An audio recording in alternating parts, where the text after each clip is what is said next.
그날 제 무릎에서 뚝 소리가 났습니다. 월급 50만 원을 벌기 위해 나갔던 첫 근무날, 저는 수술이 불가피한 인대 파열을 입었습니다. 사실 그날 저는 이미 벼랑 끝에 서 있었습니다. 작년 봄 남편이 일하던 공장이 문을 닫았거든요. 퇴직금이라고 받은 게 300만 원 남짓이었죠.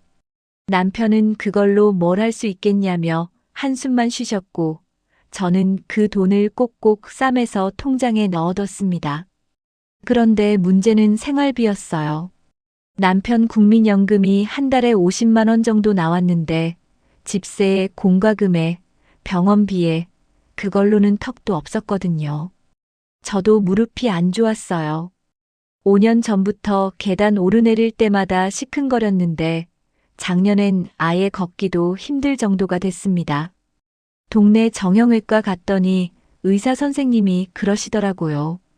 이제 수술 생각하셔야 할 것 같아요. 더 미루시면 나중엔 걷기도 어려워지실 수 있습니다.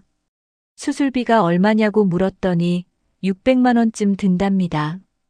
보험 처리하면 400만 원 정도 본인 부담이라고요. 그 돈이 어디 있겠어요. 남편한테 말도 못 꺼냈습니다. 그냥 진통제 먹으면서 버텼어요. 아침에 일어날 때 무릎이 뻣뻣하게 굳어 있으면 한참을 주물러야 겨우 걸을 수 있었죠. 그래도 참았습니다. 돈이 없으니까요. 그러던 어느 날 주민센터에서 전화가 왔어요. 동네 이장님이 제 번호를 알려주셨나 봅니다. 어르신, 혹시 일자리 하나 하실 생각 있으세요? 어린이 교통안전 지킴이인데 한 달에 50만 원 나옵니다. 오후 2시간만 나오시면 돼요. 저는 잠깐 망설였어요.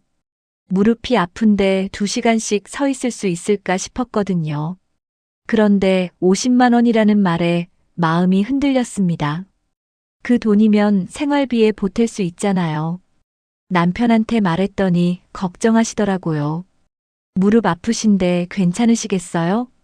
저는 괜찮다고 했습니다. 사실 괜찮지 않았어요. 아침에 일어나서 화장실 가는 것도 힘들었으니까요. 그래도 50만 원은 컸어요. 그래서 시작했습니다. 첫 근무 날이었습니다. 초등학교 앞 횡단보도였어요. 노란 조끼 입고 손에 깃발 들고 신호등 앞에 섰습니다.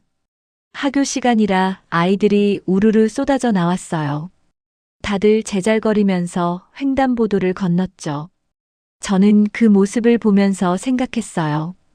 이 정도면 할만하네. 무릎만 좀 참으면 되겠어. 그런데 그때였어요. 한 아이가 갑자기 횡단보도로 뛰어나왔습니다. 친구들이랑 장난치다가 그랬나 봐요. 신호도 안 보고 그냥 쏜살같이 뛰어나왔어요. 저는 순간 멍했습니다. 그리고 차 한 대가 보였어요. 빨간불인데도 속도를 줄이지 않고 달려오고 있었어요. 그 순간 제 몸이 먼저 움직였습니다. 생각할 틈도 없었어요. 팔을 쭉 뻗어서 그 아이의 가방끈을 확 잡아당겼어요. 아이는 비명을 지르면서 제 품으로 넘어졌고 차는 바로 그 자리를 쏜살같이 지나갔습니다. 바람이 확 일어나면서 제 얼굴을 스쳤어요.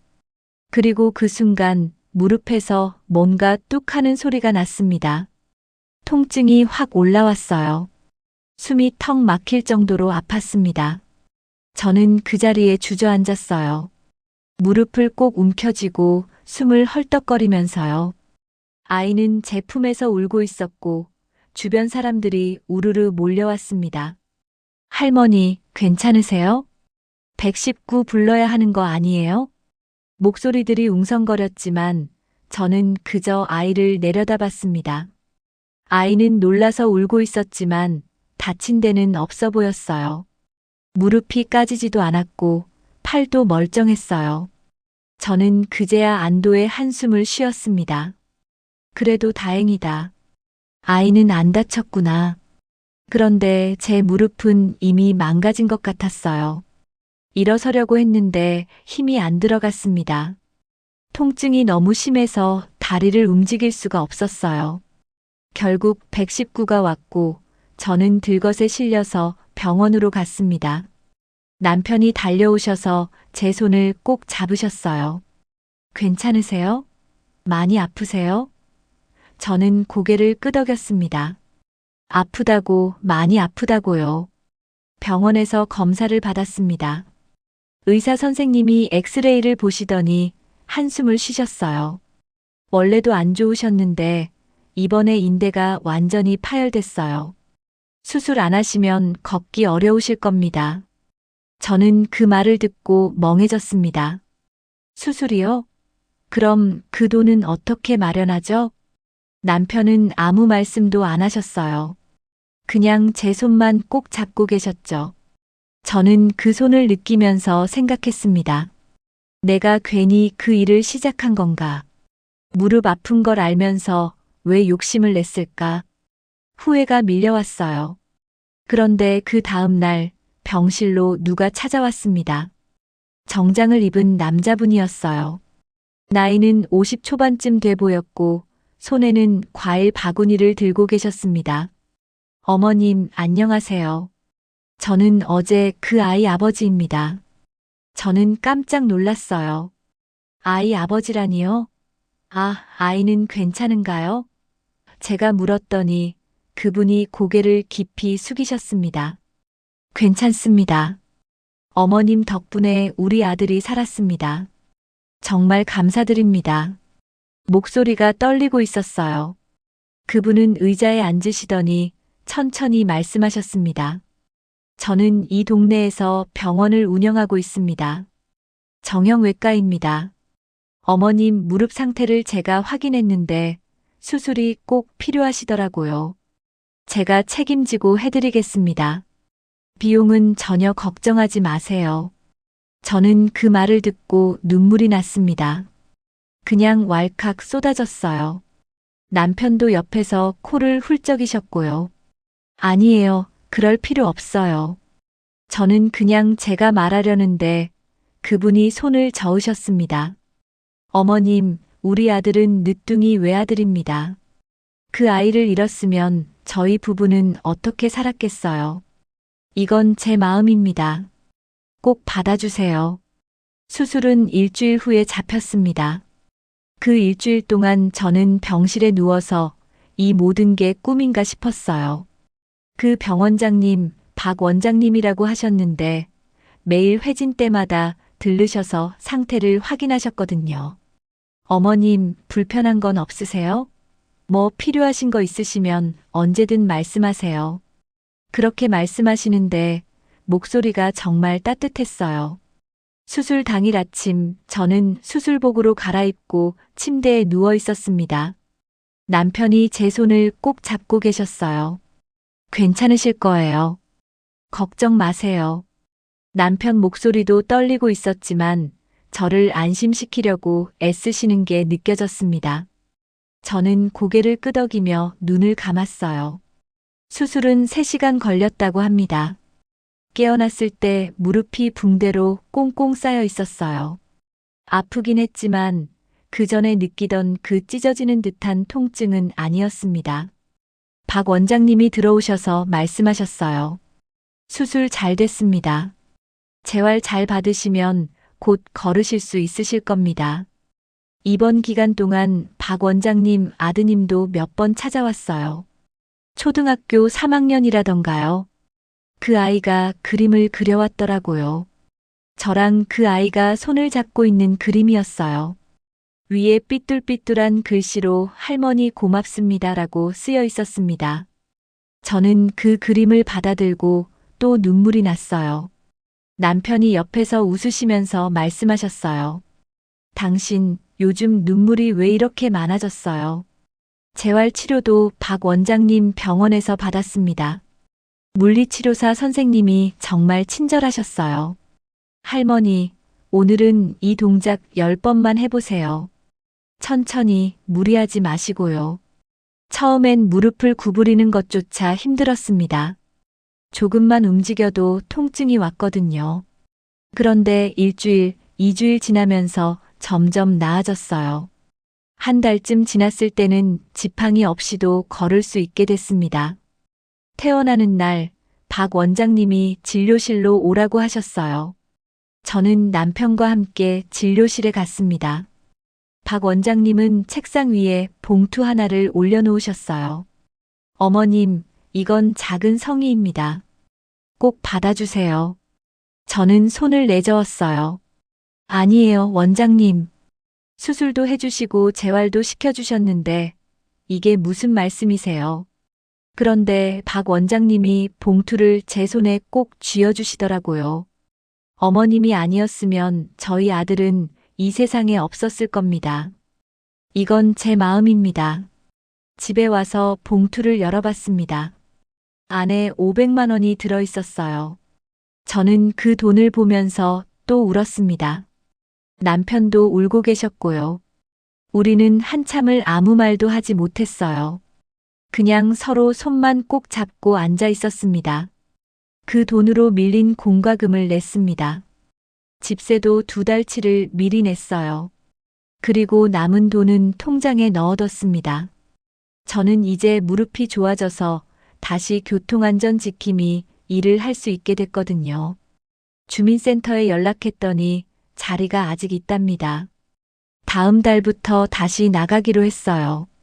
그런데 일주일쯤 지났을 때 신우이한테서 전화가 왔습니다. 신우이는 부산에 살아요. 1년에 한두 번 명절 때나 보는 사이였죠. 언니, 오빠 잘 계시죠? 처음엔 그냥 안부 전화인 줄 알았어요. 응, 잘 있어. 넌 어떠니?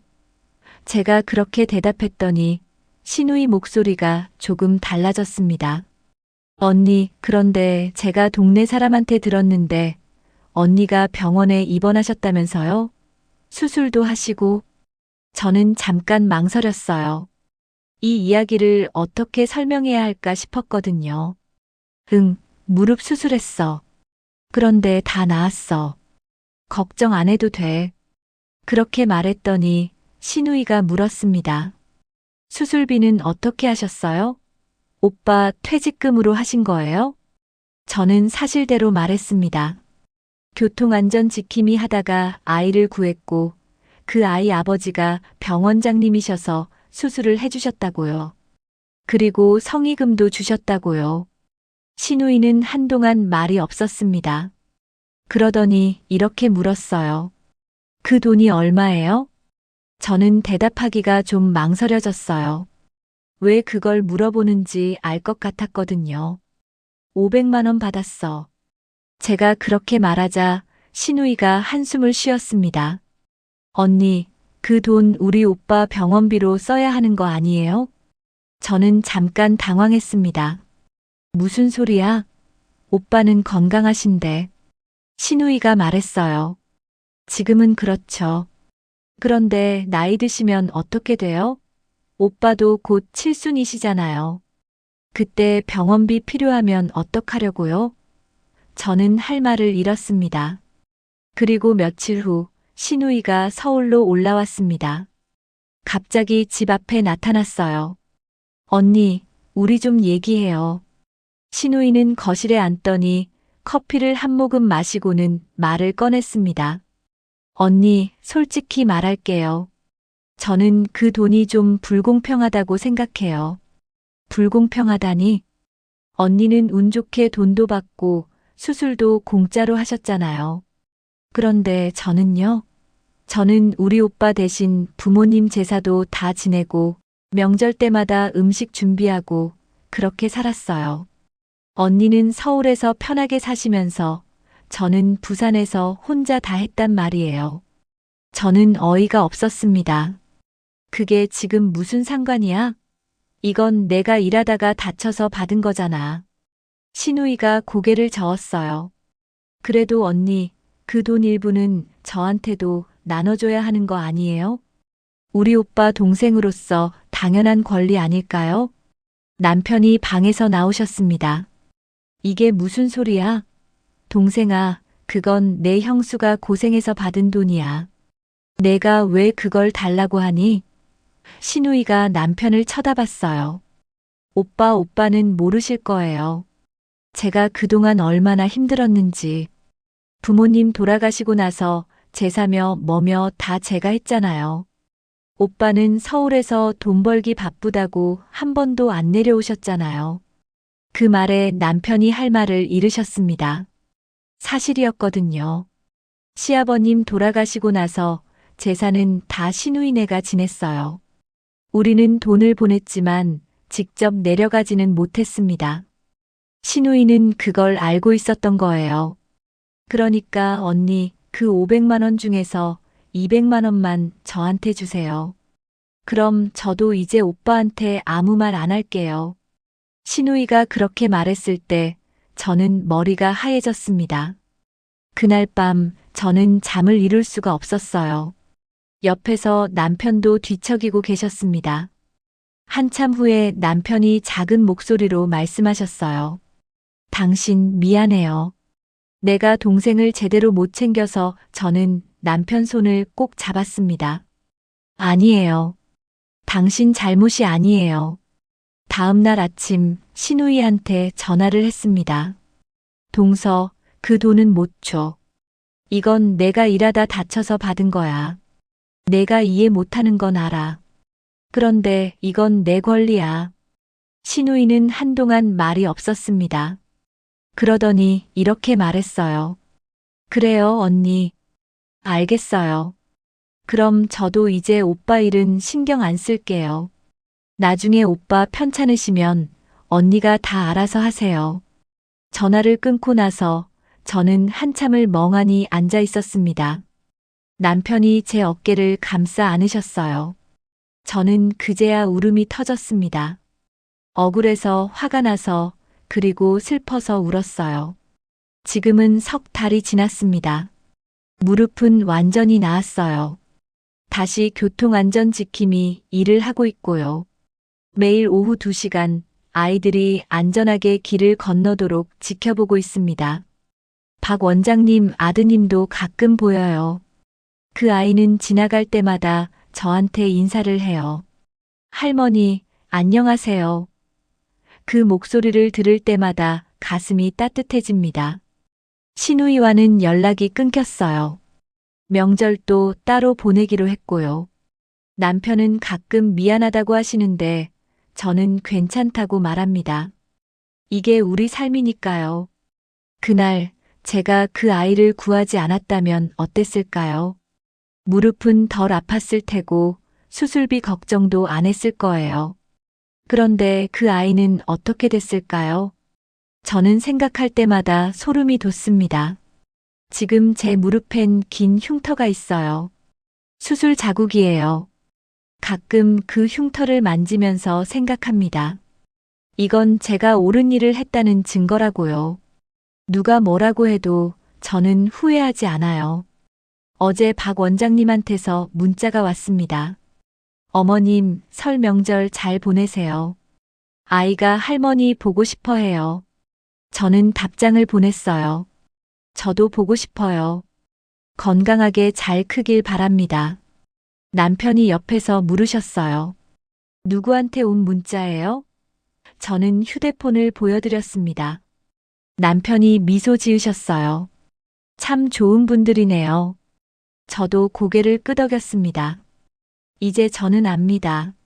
세상엔 좋은 사람도 있고 이해 못하는 사람도 있다는 걸요. 그래도 괜찮아요. 제가 옳다고 믿는 일을 했으니까요. 오늘도 저는 노란 조끼를 입고 횡단보도 앞에 섭니다. 무릎은 이제 아프지 않아요. 아이들이 건너가는 모습을 보면서 저는 조용히 웃습니다.